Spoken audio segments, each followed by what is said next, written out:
noches, gracias por el honor de su sintonía en este martes 14 de enero. Esta mañana el Comité de Evaluación del Poder Legislativo inició la etapa de entrevistas de los aspirantes a una candidatura para la elección judicial. La evaluación de la idoneidad de los 10.877 perfiles se realiza de manera virtual y presencial en las instalaciones de la antigua sede del Senado.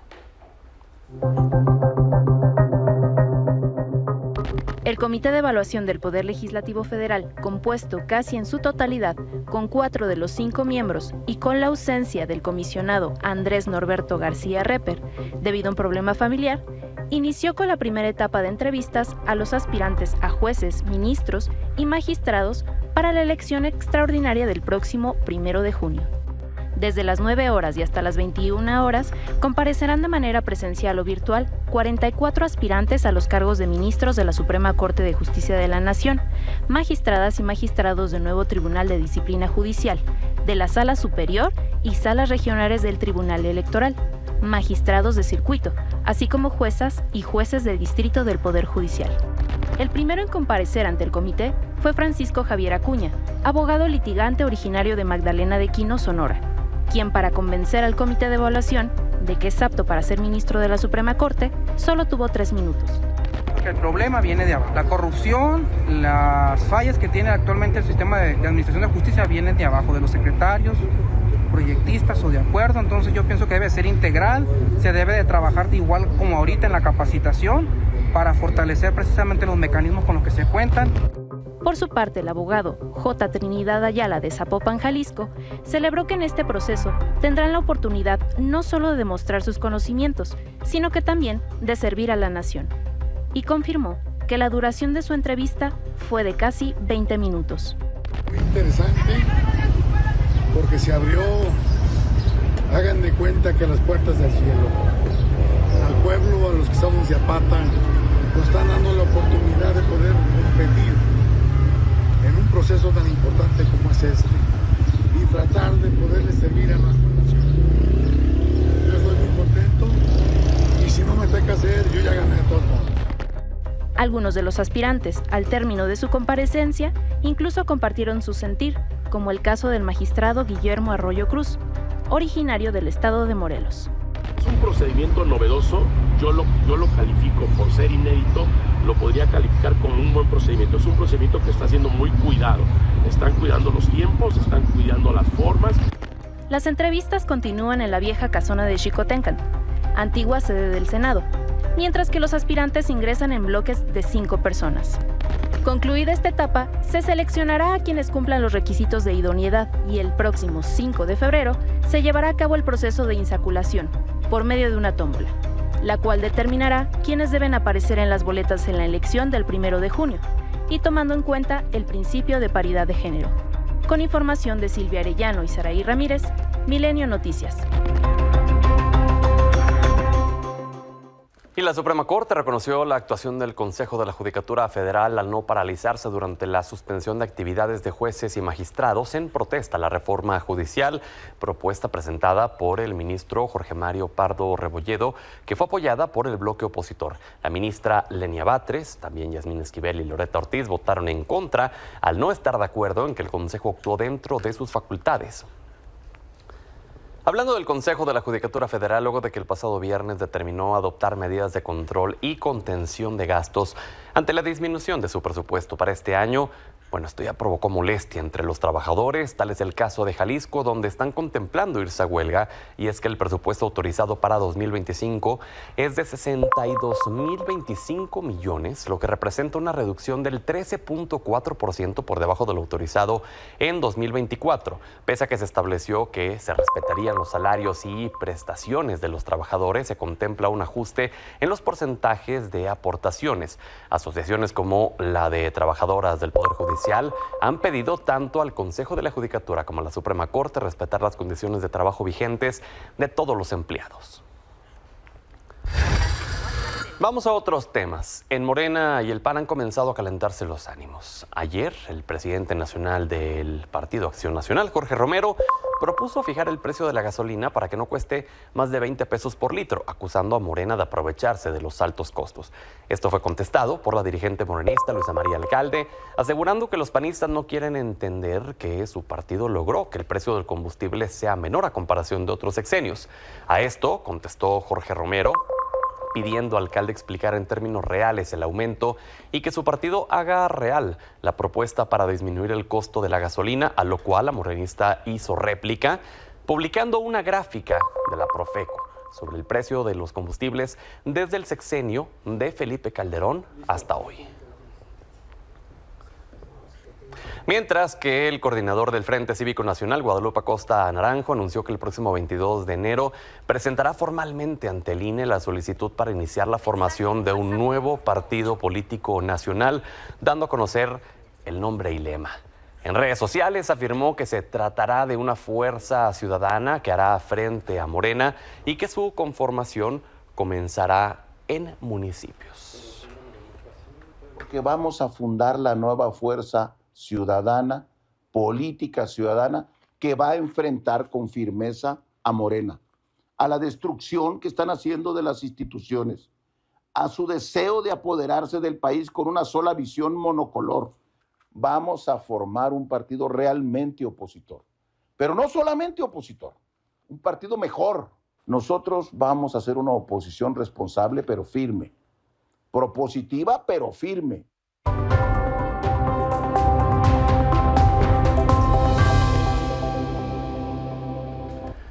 Es momento de hablar de los 100 días de gobierno de la presidenta Claudia Sheinbaum. Le agradezco a Cacil de León, vicecoordinadora de la bancada de Morena en el Senado, Giovanna Bañuelos, vicecoordinadora de la bancada del PT en el Senado, Laura Ballesteros, diputada federal de Movimiento Ciudadano, y que ahora también, antes de continuar, repíteme el cargo que tienes ahora en MC, porque todavía no me lo aprendo. Perdón, buenas noches. Buenas noches. Gracias, buenas noches. Soy integrante de la Comisión Operativa, que es la dirigencia, la que toma decisiones. Son 8 miembros. Ajá. Y uno coordina y fue seleccionado, electo por los 8 miembros, que es Jorge Álvarez Maínez. Para efectos prácticos, ¿cómo le ponemos? Integrante de la Comisión Operativa. Pero también soy secretaria de la mesa directiva de la Cámara, entonces, el que quieras. El cargo que Oye, gustes. escoge, porque no caben todos. Entonces, ahí luego lo vemos. Qué gusto Gracias, verlas. Pedro. Ya después de algunas noches. semanas. Igualmente. Ya regresando por acá. A ver, platiquemos de estos 100 días de la doctora Claudia Sheinbaum al frente del país, el inicio de este sexenio. Vamos a los temas específicos, lo que concierne a seguridad, lo que concierne a salud, lo que concierne incluso el tema económico. Entonces, Laura, comencemos contigo. En el tema de seguridad, ¿qué es lo que estás viendo y qué falta por hacer? Mira, es el tema, sin duda hoy es el tema que más le duele a las y los mexicanos en los territorios. No podemos tapar el sol con un dedo. Ha venido sucediendo en el país un aumento del más del 300% de las muertes y los asesinatos desde que se militarizó la seguridad pública. O sea, estamos hablando desde los sexenios de la vieja política y tomando en cuenta también el sexenio de López Obrador. Un aumento de 300% de asesinatos en este país porque se militarizó la seguridad pública, y se ve claramente en la gráfica cuando estudias en el momento en el que las Fuerzas Armadas toman la seguridad, y entonces los números empiezan a dispararse. Por eso Movimiento Ciudadano ha dicho desde el principio que hay una estrategia fallida de seguridad donde la militarización no es la salida, donde hemos propuesto siempre que haya una seguridad y una propuesta civil sobre la mesa, una apuesta por las instituciones civiles, por la policía civil, por su capacitación, por la construcción de paz. Y eso no ha pasado. Nosotros en un inicio en campaña escuchamos a la presidenta Sheinbaum hablar de este modelo civil, decir todo lo que la Ciudad de México había logrado, pero pues nos quedamos milando nada más, porque lo que pasó en el Congreso en estos meses de la primera, de esta nueva legislatura, es una militarización de la seguridad ya en la Constitución, entregándosela por completo a los militares, incluso las labores civiles. Preocupa. Nosotros esperamos que esto vaya agarrando camino, y creo que ya lo había dicho yo en anteriores ocasiones en esta mesa, no hay un mayor aliado de la no militarización de la seguridad pública que Omar García Harfuch, que nosotros queremos que le vaya bien, porque si le va bien a la Secretaría de Seguridad Ciudadana, le va bien a la seguridad no militarizada, pero pues seguimos esperando los resultados. Giovanna, ¿qué opinas? Bueno, que tengo otros datos, definitivamente. No sé dónde tiene nuestra compañera Laura esa información de que se han incrementado los delitos, porque lo que es cierto y comprobable, Pedro, es que de octubre a diciembre del 2024, absolutamente todos los delitos han disminuido, en distinta proporción. Homicidios dolosos, por ponerte un ejemplo, en 16% de su estadística nacional. El caso de robo con violencia también redujo, menos, un 5%. Lesiones dolosas también redujeron.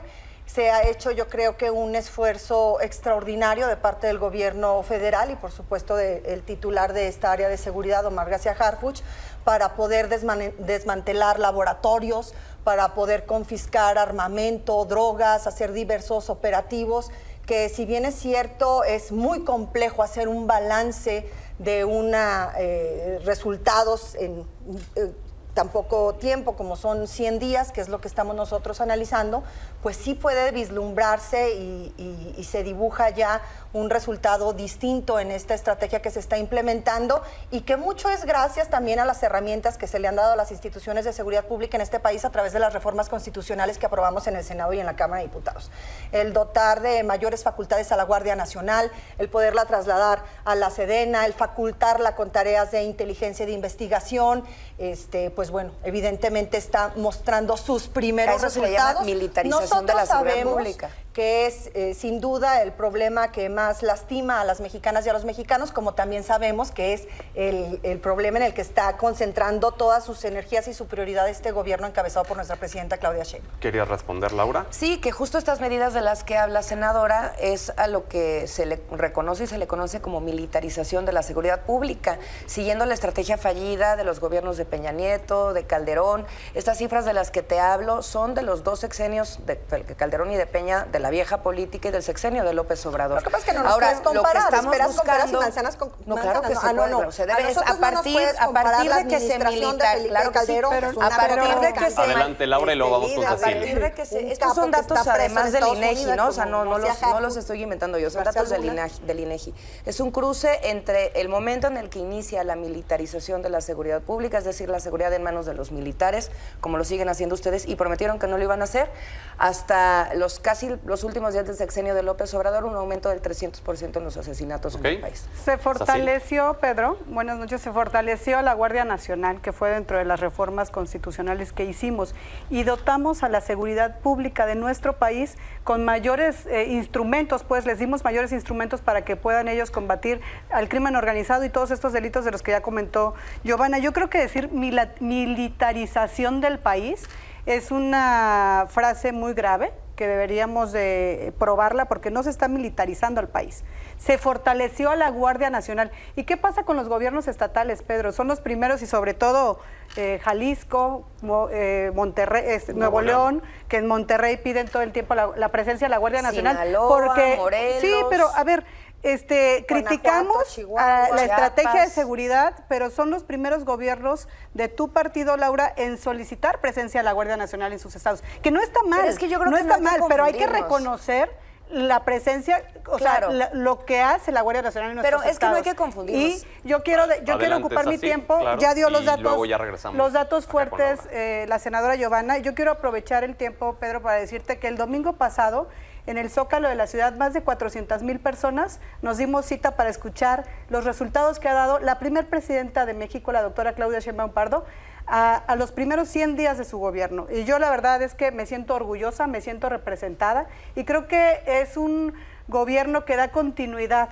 a esta transformación que iniciamos en el 2018 en el país. Claro, hay muchos retos y falta mucho por hacer, porque no por algo tantos gobiernos neoliberales o el PRIAN destruyeron tantas cosas en el país que hay que reconstruir y que lo estamos haciendo atendiendo las causas. En el tema de seguridad, uno de los ejes principales y primordiales que considero son los más importantes es la atención a las causas y que dotamos ahora de investigación y de análisis a la Secretaría de Seguridad Pública. ¿Quiere responder, Laura? Sí, a ver, es que el planteamiento que ha hecho Movimiento Ciudadano, y además lo viene haciendo desde hace mucho tiempo, no es ahora a propósito ni de la elección o de este nuevo gobierno, ha sido la construcción de paz a través del fortalecimiento de la justicia.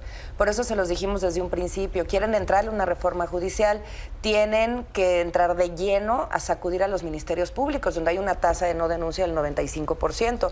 ¿Cómo pueden estar tan seguros de los datos que arroja, las disminuciones que les dicen, las cuentas alegres, cuando hay un 95% de no denuncia en los ministerios públicos en los barrios en donde la gente está sufriendo los problemas? Queremos darle una solución a la gente, vamos por la construcción de paz, no por la militarización. Y cuando hablamos de la militarización del país, y que ahora lo hacen desde la Constitución, es una militarización de la Constitución, estamos hablando no solo de este regalazo que le dan ya los militares para que se encarguen por completo a la seguridad pública de México, sino también de funciones civiles en tiempos de paz, que es justo la reforma constitucional que aprobaron. Me gustaría solamente hacer el énfasis en lo que te preguntaba Sacil, el tema de, y entonces, ¿por qué Nuevo León y Jalisco son los que impiden todo el tiempo a eso voy, y todos los estados, porque hay un problema sistémico de una guerra contra el narcotráfico que no han querido ni siquiera reconocer públicamente ninguno de los sexenios de la vieja política ni no son capaces de mencionar la guerra en la que han metido este país. Por eso están usando a las Fuerzas Armadas y porque la salida de las Fuerzas Armadas tiene que ser paulatina. Movimiento Ciudadano no ha dicho que mañana se vayan a sus cuarteles y se acabó. De hecho, había un acuerdo con las fuerzas políticas en la legislatura anterior donde iba a ser paulatino el regreso a los cuarteles de la Guardia Nacional. Es lo que hemos nosotros siempre propuesto, pero desde la construcción de paz y atajar el problema de la injusticia y la inseguridad desde los territorios. Ahora, hay cerca de 800 funciones que han sido trasladadas a las Fuerzas Armadas en estos 6 años del obradorato, que estaban en manos de los civiles y que ahora están en manos de los militares, como la construcción de infraestructura mexicana de aviaciones y otras más. Giovanna. Me parece una tremenda irresponsabilidad las aseveraciones que hace mi compañera Laura, porque sin lugar a dudas creo que el papel tan destacado que han tenido las Fuerzas Armadas en el combate a la inseguridad de nuestro país debe de ser reconocido en todos los 3 niveles del Estado, de gobierno y por todas las fuerzas políticas. La Guardia Nacional, que es una institución que se está fortaleciendo cada vez más, fue una reforma constitucional que incluso fue la única que se ha votado por unanimidad de la anterior legislatura en el Congreso de la Unión y en absolutamente todos los congresos locales, Pedro, y lo hicimos con el ánimo, todas las fuerzas políticas, incluyendo la que Laura representa, de poder darle al Estado mexicano estas herramientas para combatir esta herencia maldita que nos dejó el sexenio de Felipe Calderón y que por supuesto fue parte de una estrategia que las demás administraciones siguieron manteniendo. Ahora con nuestra comandanta suprema de las Fuerzas Armadas, Claudia Sheinbaum, estamos haciendo una estrategia distinta que, como bien señala la senadora Sacil, no es solamente el combate a la delincuencia, sino a las causas de fondo. Traemos una política social a la que se le invierte más del 3% del Producto Interno Bruto de este país. Estamos ampliando nuestro catálogo de programas de política social para combatir a la pobreza, para arrebatar a nuestros jóvenes y adolescentes de las garras del crimen organizado, no solamente como consumidores, sino lamentablemente como actores principales en muchas de estas células delictivas que existen en nuestro país y de las que nos heredaron más de 1.500 las administraciones pasadas. Estamos también, por supuesto, dotando a instituciones tan importantes como es el Estado mexicano de nuevos instrumentos para que puedan hacerse a través de la inteligencia artificial y de muchas otras tecnologías de la investigación, pues integrar bien las averiguaciones. Estamos haciendo un cambio profundo en el Poder Judicial de nuestro país en medio de un proceso inédito de elección de nuestros ministros, jueces, magistrados, que juegan un rol también muy importante, Pedro, en la corrupción. Una pregunta referente a lo que acabas de decir. Mencionaste que es un problema que nos heredaron las administraciones pasadas. Sin duda. ¿Incluida la de López Obrador? No.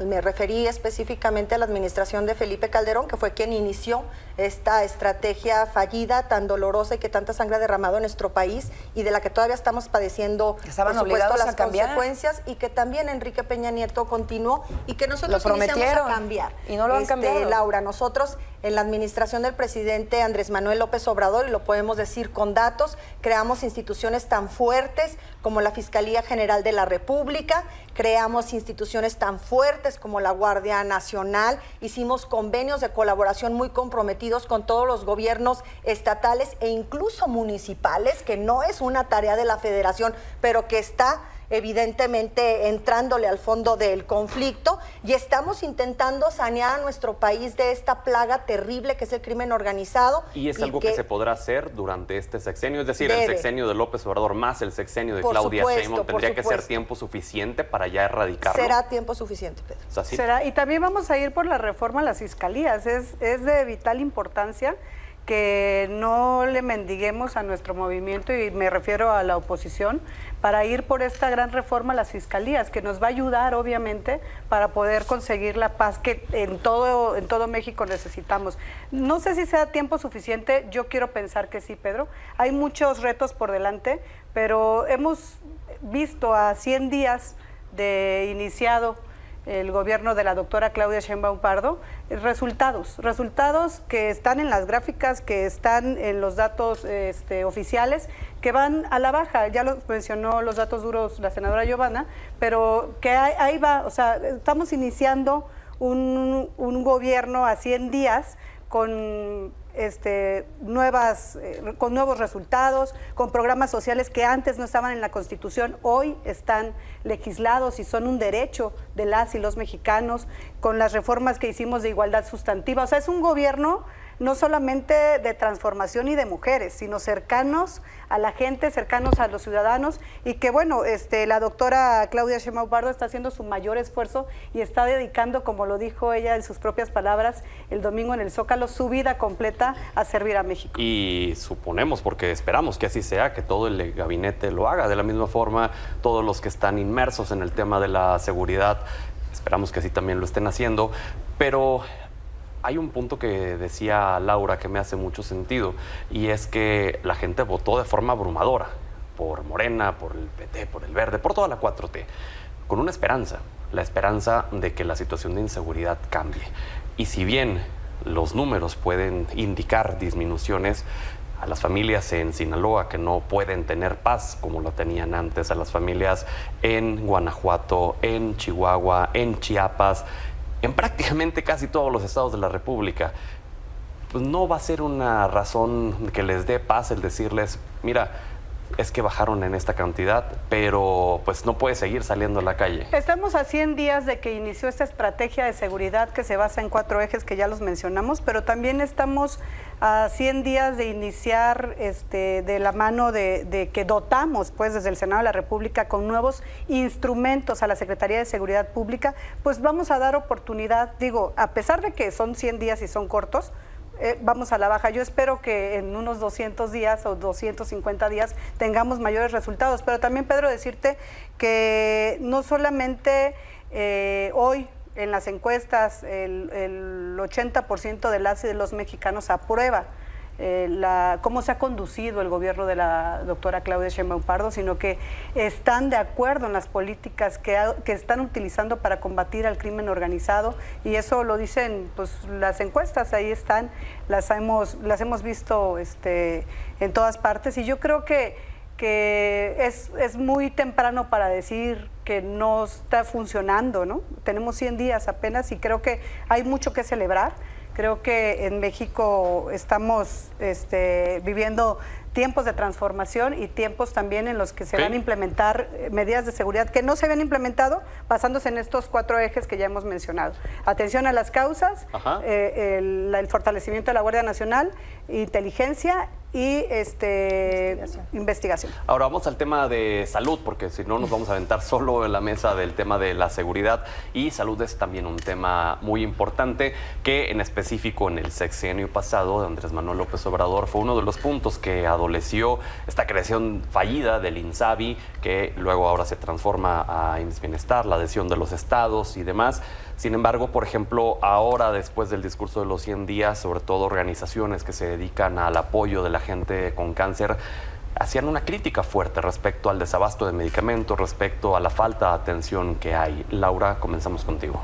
Sí, y voy a hacer una pequeña transición entre los dos temas. Yo he venido escuchando en las mesas diversas la justificación, el pretexto de por qué este gobierno actual no ha puesto una agenda propia sobre la mesa, sobre todo si se trata de la primera mujer presidenta de la República en la historia del país, una agenda feminista para las mujeres. Tenemos la primera secretaría de las mujeres. Se explican diciendo que lo que hace es que Claudia Sheinbaum representa un proyecto donde López Obrador, que encabezó la transformación del país hace 6 años, traía estas reformas pendientes y las tenían que sacar adelante. No, siempre dijo que era un proyecto El problema de eso es que entonces parece justamente que esta fallida estrategia de seguridad que vienen arrastrando de la vieja política de los sexenios anteriores sigue siendo su mayor lastre, y la verdad es que les deseamos el mejor de los éxitos para que se resuelva, porque ese sería es el problema más sentido no hacerlo, de la gente. Laura, sería mezquino. Pero por eso mismo vamos a nunca quitar el dedo del renglón, porque la alternativa que representa Movimiento Ciudadano dicta eso, y en esta alternativa también la reforma de las fiscalías es algo que nosotros hemos propuesto. Ahora,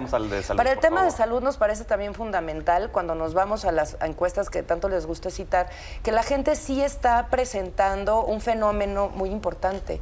Está privatizando Morena, no sé si con conocimiento de causa o con desconocimiento del mismo, están privatizando la salud pública.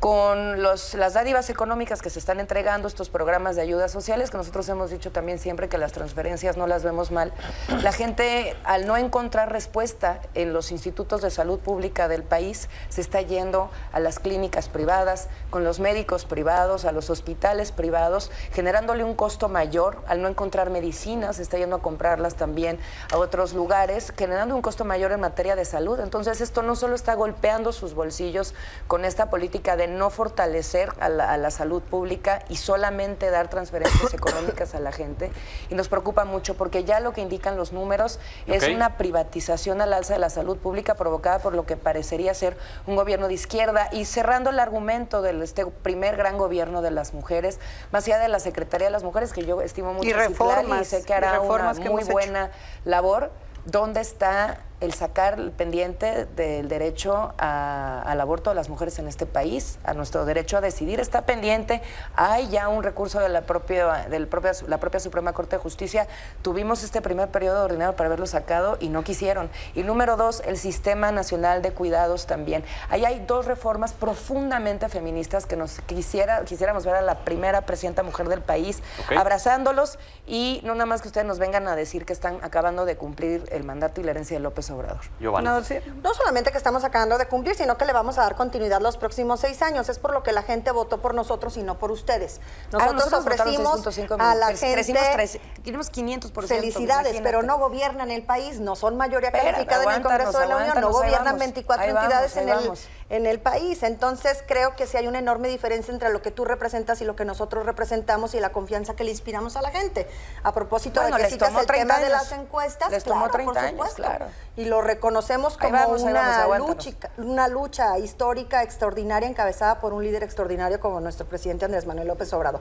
Pero centrándonos en los resultados, Pedro, a final de cuentas estamos hablando de un balance en el que hay 3 ejes distintivos de estos 100 días que benefician esta confianza que nos tiene la ciudadanía, que tiene que ver con la política social del gobierno de Claudia Sheinbaum, que tiene que ver con la política judicial, esta de profunda transformación que estamos viviendo y que la gente confía en nosotros y sabe que lo vamos a lograr. Tiene que ver también con derechos laborales, esta política afortunadamente tan agresiva, si es que vale la expresión, en materia de la conquista y el reconocimiento de los derechos de la clase trabajadora de nuestro país, desde el salario mínimo hasta su derecho a la vivienda. Pero vayamos al tema de nosotros, salud, Pedro, por favor, reconocemos el tema de seguridad y el tema de salud como 2 grandes áreas de oportunidad de esta administración, como 2 grandes retos de este gobierno, y estamos trabajando en ello. Hemos anunciado un programa de más de 20,000 médicos, un programa de salud casa por casa que va a estar visitando particularmente a las personas adultas mayores, a las personas con alguna discapacidad en sus domicilios, y que les va a garantizar no solo la atención y el seguimiento médico, sino el abastecimiento del medicamento. También el tema de las más de 2,300 centros de salud, la clínica es nuestra, y el saneamiento de estas instituciones, Pedro, porque no podemos olvidar que nosotros nos enfrentamos en la administración pasada a una enorme red de corrupción que estaba particularmente arraigada en el sector salud con las farmacéuticas y que estas generaron un paro de desabasto incluso en una mezquindad profunda para enfermedades tan sensibles como es el cáncer y el cáncer infantil. Estamos haciendo adquisiciones, hay licitaciones públicas para la adquisición de medicamento incluso con 2 años de anticipación. Eso no se había visto y tenemos nosotros que reconocer el esfuerzo que, si bien es cierto ahorita de manera gradual lo van a ir sintiendo los derechohabientes, pues evidentemente se va a convertir en una política pública ícono de esta administración de nuestra presidenta Claudia Sheinbaum. Sacil. Yo creo que se está fortaleciendo al sector salud, Pedro, a diferencia de Laura. En lugar de que todos los estados hagan esfuerzos aislados y que se vea un modelo que cae en corrupción y que unos cuantos manejen las cuentas de salud, se está fortaleciendo de tal manera que vamos a tener un IMSS Bienestar manejando las 32 entidades del país, por supuesto la ciudad, y que tenemos estos programas que ya anunció la presidenta, como ya lo dijo Giovanna, salud casa por casa, pero también las farmacias del bienestar, que las anunció la presidenta el día domingo y antes ya lo había mencionado. Vamos a tener sucursales de las farmacias del bienestar en todo el país para que las mexicanas y los mexicanos podamos ahí tener los medicamentos. Y en lugar de que algunos gobiernos estatales manejen el sector salud, que es tan importante y primordial para nuestro país, sea el gobierno federal a través de las instituciones de salud, pero en un solo sentir, en un solo esfuerzo, en un solo compromiso, quienes garanticen la salud para todos los mexicanos y las mexicanas. Pues bueno, se nos fueron ya más de 20 minutos, caray, en estos 2 temas, de los cuales hay más todavía de los que seguir platicando, así que las esperamos la siguiente semana si nos acompañan. Muchísimas gracias, Pedro. Muchas gracias. Luego hablamos de los datos presidenciales. Vamos a la pausa y con muchísimo gusto. Los dejamos con Zoé Robledo. Por supuesto.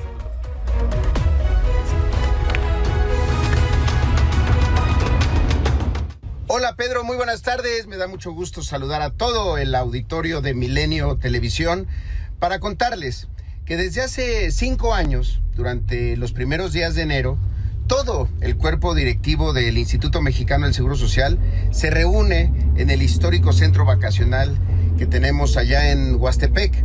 Y esto para celebrar un taller de planeación estratégica del año que está iniciando.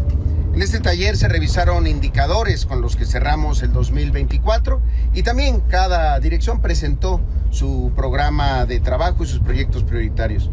El propósito al final es lograr que una organización tan grande como el IMSS se alinee y camine todo en la misma ruta para reforzar programas exitosos, también ajustar los que tengan algún problema y descartar proyectos que no tengan viabilidad o que no estén alineadas a los proyectos del gobierno de la Cuarta Transformación. Este año el taller lo partimos a través de una premisa: construir un IMSS con A, pero con una de autocrítica también, abandonando la autocomplacencia. Tiempos como el tema del trato, el asunto del abasto o los tiempos de espera para consultas de especialidad y de cirugías.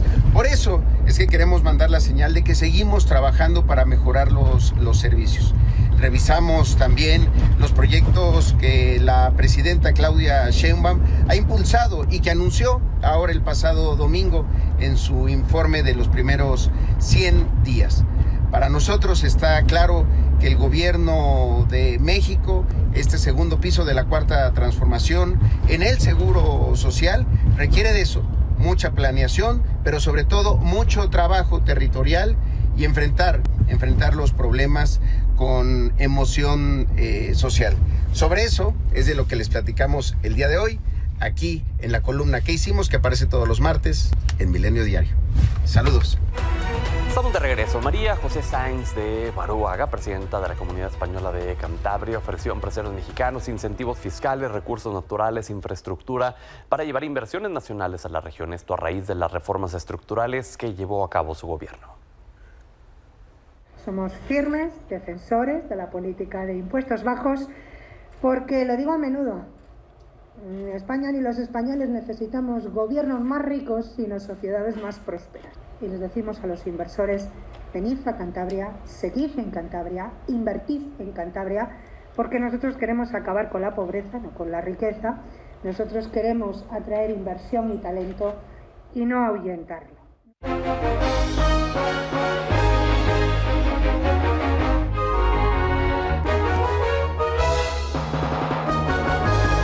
Buenas noches, don Manuel Somoza. ¿Cómo le fue a los mercados hoy? ¿Qué tal, Pedro? Bien. Hoy hubo un dato muy importante. Salió la inflación a la producción en Estados Unidos. La inflación a la producción, que fue un dato bueno, salió en 0.2%, se esperaba 0.4%, o sea que fue mejor a lo que estimaban todos. Y esto ayudó a que los mercados se repusieran bastante de los quebrantos que han tenido en las últimas 2 semanas. El Dow subió 0.52, el S&P 0.11, el Nasdaq tuvo una pequeña pérdida de 0.33 y también subió la Bolsa Mexicana de Valores 0.17. Lo que también ganó terreno con base en esta noticia fue el peso, que cerró en 20.53, y ayer lo habíamos visto arriba de los 20.60, o sea que fue en realidad un buen día para los mercados. También quiero destacar que el Plan México que presentó la presidenta Sheinbaum es un buen plan, es un plan muy ambicioso, pero como todo, todos son cosas que queremos lograr, falta el poner cómo las vamos a lograr, y ahí hay mucho que hacer y mucho que trabajar. Pero bueno, fue un buen día para los mercados. Mañana será un día más importante todavía para la inflación, ya que sale la inflación al consumidor. El día de mañana temprano esperamos que salga alrededor del 2.7%, muy parecida a la inflación del mes de noviembre. Y si esto es así, bueno, pues los mercados podrán seguir mejorando un poco. Ahora, los mercados siguen muy volátiles y muy inquietos en relación a las órdenes ejecutivas que vaya a poner el presidente Trump el próximo lunes, cuando tome posesión, que pueden afectar al mundo y principalmente también a México. Vamos a ver qué sucede con los temas de aranceles y con los temas de inmigración. Es mi comentario el día de hoy, mi querido Pedro. Exactamente, y como siempre, un honor poder escucharlo, don Manuel. Mañana seguimos platicando ya con estos datos. Gracias, Pedro. Un abrazo. Saludos a la audiencia. Nos vemos mañana. Buenas noches. Pausa. Regresamos.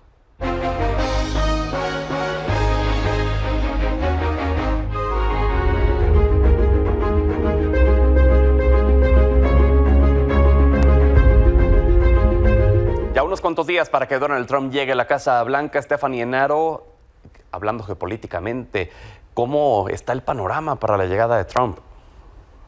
Geopolíticamente hablando, Pedro, todo va a cambiar con Donald Trump. Es el espíritu de los nuevos tiempos. Y es que llega como si fuera un águila con 2 cabezas. La primera mirando hacia el futuro, apuntalando a la tecnología con grandes ejecutivos como Elon Musk en su gabinete, u otros que han trabajado incluso en Uber para acabar con la burocratización del gobierno.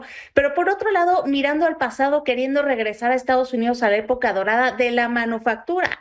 Ahora, también hay que entenderlo como la voz del proteccionismo y del nacionalismo, y por eso las amenazas de acabar con el TEMEC no deben ser tomadas por alto. Él quiere darle seguridad a los estadounidenses y al final los migrantes desafortunadamente se han creado muy mala reputación, y por eso lo primero que él va a hacer es firmar esas actas que permitan deportaciones masivas. Y aquí en México no sabemos si nos van a alcanzar las manos para recibir a tantos migrantes que van a llegar.